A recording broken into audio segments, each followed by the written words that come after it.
सुख के धाम तोरे नाम हो मैया।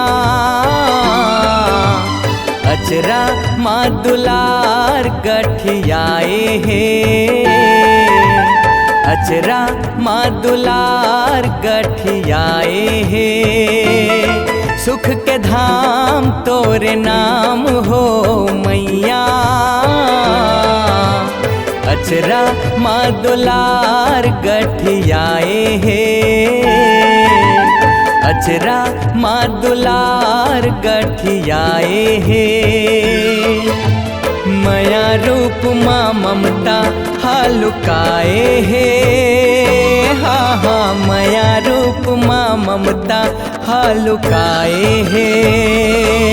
सुख के धाम तोरे नाम हो मैया। अचरा माँ दुलार गठियाए हे, अचरा माँ दुलार गठियाए हे।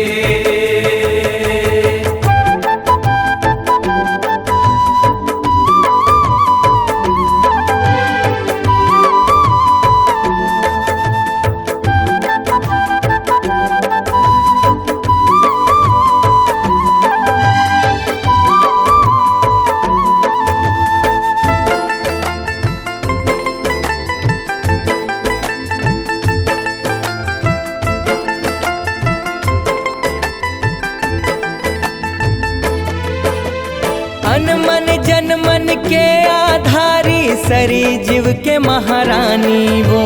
सिख सिखाना मान पान के तिही हरस नवाचारी वो।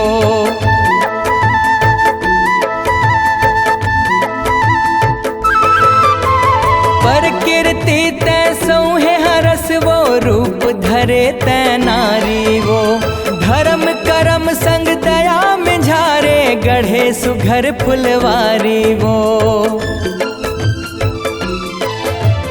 बाएं अंगला सदा वो अपनाए हे, हाँ हाँ बाएं अंगला सदा वो अपनाए हे। सुख के धाम तोरे नाम हो मैया। अचरा माँ दुलार गठियाए हे, अचरा माँ दुलार गठियाए हे।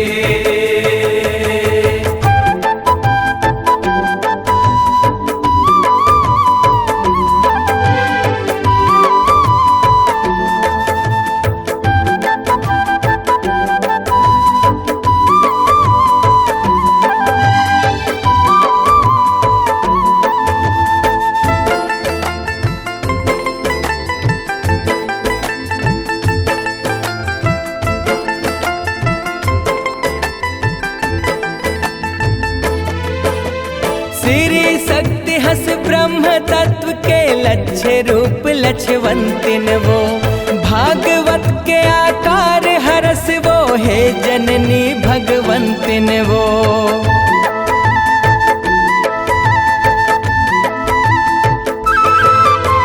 भव बंध के भुगते जुगती दिए मुक्ति सतवंतिन वो। महांत हस हर जीव के पद पाए ते महंतिन वो। ब्रह्म शब्द हा वैतर निवैतराए हे, हाँ हाँ ब्रह्म शब्द हा चराचर ला मुक्ताए हे। सुख के धाम तोरे नाम हो मैया। अचरा माँ दुलार गठियाए हे, अचरा माँ दुलार गठियाए हे।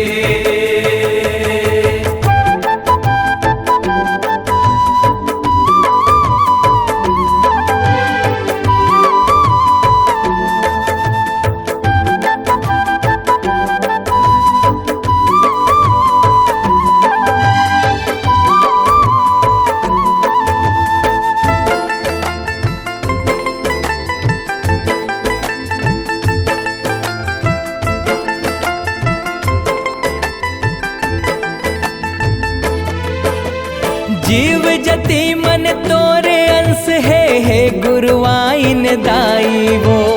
अंधियारी के तय उजियारी है जग के महामाई वो।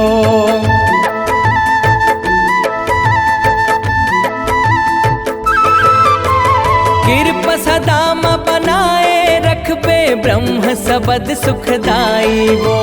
मौनी लाला के कलम म बसबे है ब्रह्मानी माई वो।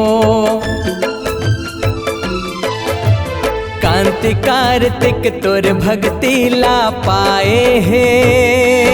हाँ हाँ कांति कार्तिक चरण म माथ नवाए है।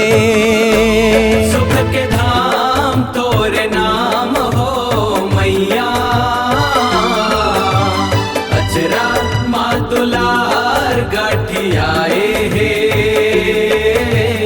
अचरा माँ दुलार गठियाए है।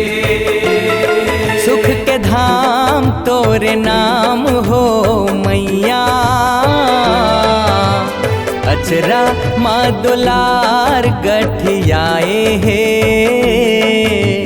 अचरा माँ दुलार गठियाए है।